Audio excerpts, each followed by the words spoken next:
Dans la grande banlieue nîmoise, que les Crocodiles ont joué hier leur 5e match de préparation. Face à Rodez, qui évolue en CFA 2, le seul représentant gardois du prochain championnat national n'a pas été à la fête.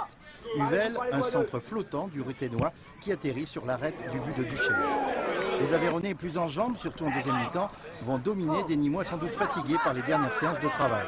Comparativement à un sport individuel ou à un athlète qui se prépare pour un jour J, nous on se prépare pour 11 mois de compétition. Donc notre paradoxe est d'être le plus près possible le premier jour à Tours, parce qu'on sait que les débuts de saison sont importants, mais aussi d'être prêt, d'être costaud pour durer 11 mois.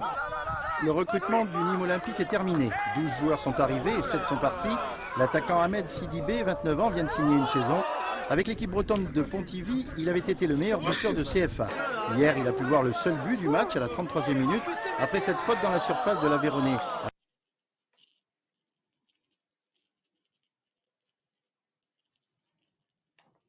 Transforme en force le pénalty, l'ex-Nîmois Brouard a apprécié. Je vois qu'ils sont bien préparés, il y a beaucoup de joueurs, je connais plus grand monde, mais on voit qu'ils essaient de mettre des choses en place, on voit que c'est cohérent dans ce qu'ils veulent essayer de mettre en place, donc ça c'est le plus important. Non, ça m'a l'air plus qu'encourageant et positif. Les Nîmois restent invaincus avant d'aller samedi rencontrer Grenoble et recevoir Nice mardi prochain, mais le véritable premier test se fera dans 9 jours à Tours pour le début officiel de la compétition.